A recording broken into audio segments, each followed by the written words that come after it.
पुकार माँ करै छी पुकार जग के तू ही राजा बैठा दुर्गा मैया कहाबै छ जग के तू ही राजा बैठा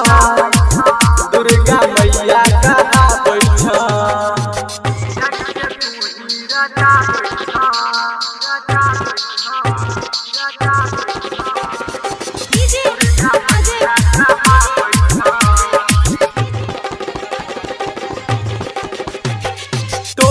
कृपा से चलो दुनिया जहान गए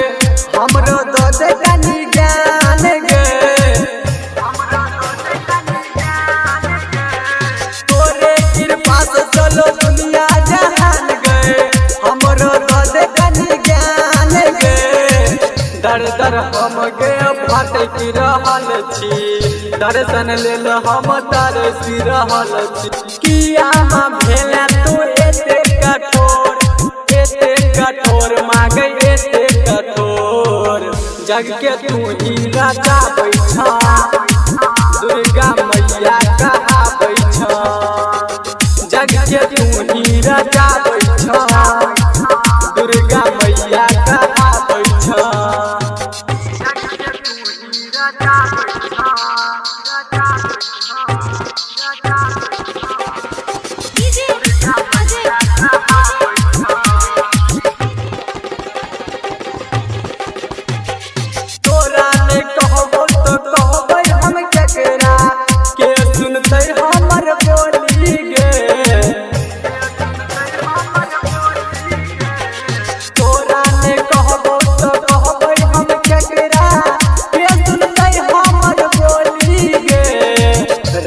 मनीष माहे लो चरण गए प्रकाश किसका दे दर्शन गए राम रंगीला करे छो पुकार